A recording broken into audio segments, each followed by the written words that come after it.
तुमसे है धड़कनें। चलिए शुरू करते हैं चैप्टर 8। धड़कन उठी और मीनाबाई के पास आ गई। उसने कहा, वो आएंगे, उन्हें आने देना। आपको याद है ना हमने क्या कहा था? ये कहते हुए वो अपने जगह से आई और मीनाबाई की आंखों में देखने लगी। मीनाबाई भी उसकी आंखों में देखते हुए तिरछा मुस्कुराई और बोली, मुझे बस यहाँ की महफिलों से मतलब है। कोई भी आए, बस तू इस महफिल से बाहर नहीं जाएगी। तू अपना वादा निभाएगी, हर रात की महफिल सजाएगी और आज तेरे आशिक को आने से नहीं रोकूंगी। आज की महफिल तू अपने तरीके से तेरे नाम से सजा। मीराबाई इतना तो सोने की चिड़िया के लिए कर ही सकती है। तेरी जैसी खूबसूरती को देखने के लिए न जाने कितने लोग इंतजार कर रहे हैं। जल्दी आजा नीचे। ये कहते हुए वो अपने हाथ पे पड़े हुए घुंघरू उसके हाथों में थमा के वहां से चली जाती है। वहीं धड़कन अपने हाथ में पड़े घुंघरुओं को देख रही थी। उसके हाथ हल्के हल्के से कांप रहे थे। वो नीचे झुकी और उन घुंघरुओं को अपने पैरों पर बांधते हुए उसकी आंखों में हल्की सी नमी उतर आई। वो दर्द भरी आवाज में बोली, जहां अपने महबूब के पायल की झनकार से मोहब्बत की धड़कन तेज होती है, आज इस घुंघरू की झनकार से मोहब्बत रुस्वा हो जाएगी। आज एक घुंघरू की झनकार इस कदर जीतेगी, मोहब्बत की डोर इस कदर टूटेगी, जिसका कहर तो बरसेगा पर किसी को दिखाई नहीं देगा। ये कहते हुए वो घुंघरू बांध लिए।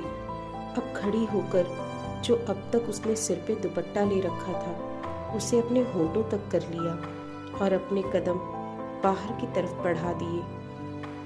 तभी रंजन, जो अब तक खामोशी से खड़ी आंसू भरी आंखों से सब कुछ देख रही थी, उसने भी लहंगा चोली पहना हुआ था, उसने भी दुपट्टा लिया हुआ था। वो भी उसकी तरफ देखते हुए बोली, क्या वो तुझे ऐसे देख पाएगा? एक बार और सोच ले कि तू करने क्या जा रही है। धड़कन आगे बढ़ते हुए बोली, अपनी मोहब्बत को जिंदा रखने के लिए तो रोकर भी जी लेंगे, पर उन सांसों को बचाने के लिए जो आज के बाद हमारे नाम से तो नहीं चलेंगी, पर कम से कम वो सांसें चलेंगी तो सही। बस उन सांसों के लिए, उनकी मोहब्बत खुद को बेवफा कहलाने के लिए ही तो जा रही है। इतना ही तो करने जा रहे हैं, जिंदा लाश ही तो बनने जा रहे हैं ना। ये कहकर वो आगे आगे चलती जा रही थी। रंजन के आंसू उसके गाल पर आ गए। उसने अपने आंसू साफ किए और वो भी एक गहरी सांस लेकर धड़कन के पीछे पीछे आने लगी। वहां और भी लड़कियां थीं जो उनके साथ धीरे धीरे मिलती जा रही थीं। वहीं धड़कन सबसे आगे थी। नीचे हॉल में न जाने कितने ही अमीर अपने हाथों में शराब का जाम लेकर सफेद से सोफे पर बैठे हुए थे। वो सीढ़ियों से उतरते हुए उन लड़कियों की तरफ देख रहे थे और उनके हाथों में जो नोट पड़े हुए थे उन पर अपनी उंगलियां चला रहे थे। वहीं धड़कन ऊपर से उतरते हुए उसने एक नजर कहीं भी नहीं देखा। मीनाबाई अपने झूले पर बैठकर पान खाते हुए और दो लड़कियां जो उनका झूला हिला रही थीं, उनकी नजर भी धड़कन पर ही थी, जो खामोशी से चलती हुई गुनगुनाती हुई आ रही थी।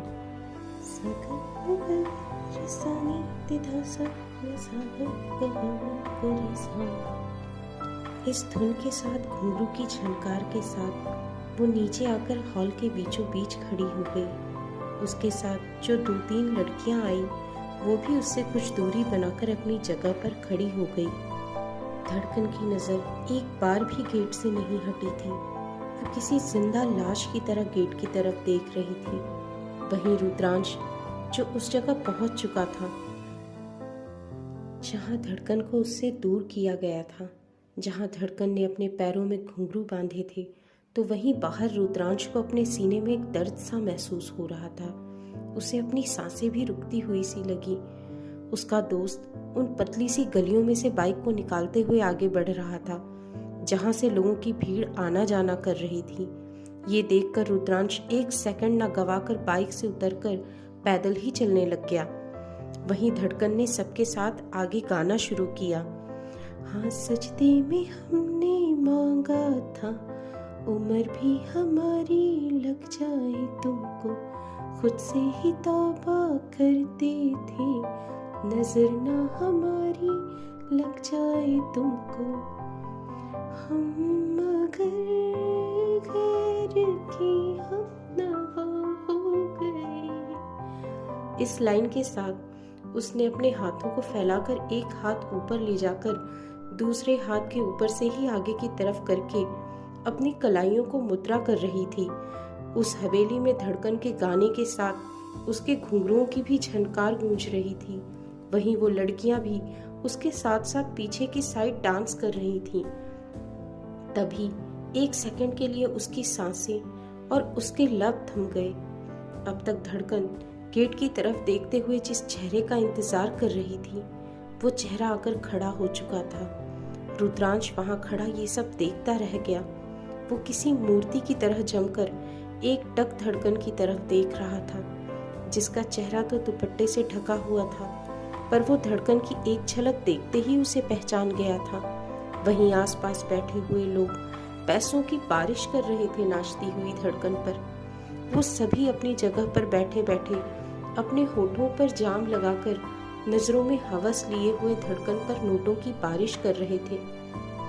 पर धड़कन की नजर तो सिर्फ और सिर्फ रुद्रांश पर ही थी, और अब उसने खुद को संभाला और गोल घूमते हुए आगे गाने लगी। हाँ सजदे में हमने मांगा था, उम्र भी हमारी लग जाए तुमको, खुद से ही तौबा करते हैं, नजर ना हमारी लग जाए तुमको। इस लाइन को गाते हुए धड़कन गोल गोल घूमते हुए अपने हाथों को फैलाते हुए आपस में लाकर खूब जोर से घूमे जा रही थी। वहीं रुद्रांश को तो जैसे अपनी आंखों पर यकीन ही नहीं हो रहा था कि वो जो देख रहा है वो सच है। वो अपनी धड़कन, अपनी जान को उन लोगों के बीच में नाचते हुए देख रहा है। वो तो जैसे जम सा गया था अपनी जगह पर। तभी उसका दोस्त पीछे से आकर उसके कंधे पर हाथ रखते हुए बोला, अब चले, देख लिया तूने। उसके दोस्त के बोलते हुए उसके कंधे पर हाथ रखने से रुद्रांश एकदम होश में आया। उसकी सांसें बहुत भारी चल रही थी। वो पीछे जाने की जगह उस हवेली के अंदर घुसकर जल्दी से एकदम धड़कन के पास आया, जो गोल गोल घूम रही थी, और उसकी कलाई पकड़ ली। ये देखकर वहां पर खड़ा हर शख्स हैरान हो गया। मीराबाई की आंखों में एक पल के लिए तो गुस्सा उतर आया, पर तभी उन्होंने धड़कन से किया हुआ वादा याद किया कि आज, सिर्फ आज की रात उसे आने देना। वो जो करना चाहता है उसे करने देना, फिर वो कभी नहीं आएगा। और हम वादा करते हैं, हम इस दुनिया से उनके साथ कहीं नहीं जाएंगे। हम अपनी मोहब्बत को खुद से रुस्वा करके इस कदर भेजेंगे कि वो कभी हमारा चेहरा तो दूर, उनके अंदर जो धड़कन नाम की लड़की थी उससे भी नफरत हो जाएगी। ये सब याद आते ही उसने गहरी सांस ली और वो अपनी जगह पर बैठी रही और बाकी लड़कियों की तरफ देखने लगी जो अभी भी डांस कर रही थी। फिर उसकी नज़र महफिल में जो आदमी बैठे थे उन पर गई। उन आदमियों ने मीराबाई की तरफ देखा और वो करने लगे जो उनका रोज का काम था, यहाँ आना, अपनी आंखों से नाचते हुए माहौल को देखकर अपने दिल को सुकून पहुंचाना। इसलिए उन्होंने भी ज्यादा रिएक्ट नहीं किया और लड़कियों की तरफ देखते रहे जो बाकी नाच रही थी। रुद्रांश के पकड़ते ही धड़कन का दिल थक सा रह गया। उसने एक सेकंड के लिए अपनी आंखें बंद कर ली और तभी एकदम से रुद्रांश की तरफ पलटते हुए बोली, आप इतनी जल्दी कैसे आ गए? हमें तो लगा था आपको तो कई दिन तक होश ही नहीं आएगा। और आप हाथ छोड़िए हमारा, आपकी वजह से हमारी महफिल बीच में रुक गई है। हम नहीं चाहते आपकी वजह से हमारी पहली महफिल ऐसे बीच में अधूरी रह जाए। छोड़िए हमारा हाथ। ये कहते हुए वो अपना हाथ रुद्रांश के हाथों से छुड़वाने लगी थी। वहीं धड़कन की बातें सुनकर रुद्रांश को तो अपनी धड़कनें ही बंद होती मालूम हुई। वो एक टक धड़कन के चेहरे को देख रहा था जो दुपट्टे में से उसे साफ दिखाई दे रहा था। वो उस दुपट्टे को पार कर धड़कन का चेहरा धड़कन की आंखों में देख रहा था। जहां वो हमेशा अपने लिए चमक देखा करता था, आज उसकी आंखों को पढ़ने चला था।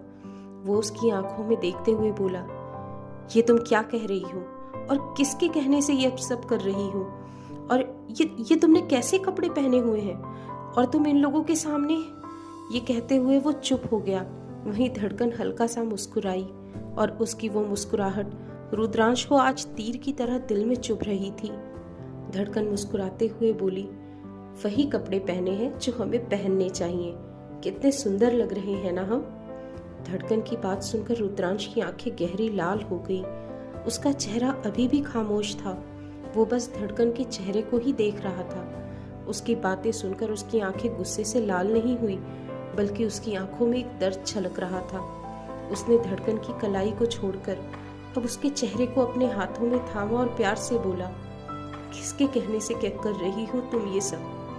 किसी ने किसी चीज की धमकी दी है तो मुझे बताओ, मैं आ गया हूं ना। ये किस तरीके से बात कर रही हो? ये सब करने की जरूरत नहीं है तुम्हें। तुम्हारा रुद्रांश जी तुम्हारे पास आ गया ना, अब तुम्हें किसी से भी डरकर इस तरह से बात करने की कोई जरूरत नहीं है। मुझे बताओ, मैं हूं ना यहाँ पर।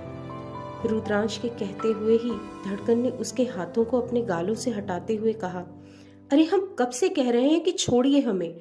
हमारी पहली महफिल है और आपकी वजह से हमारी पहली महफिल खराब हो रही है। अगर आपके पास भी फूटी कौड़ी हो तो आप भी आकर बैठ सकते हैं। ये कहते हुए वो वापस पीछे की तरफ पलट गई और इस बात को तो सुनते ही रुद्रांश का दिल जैसे बिल्कुल थक सा रह गया था। अब क्या होगा आगे?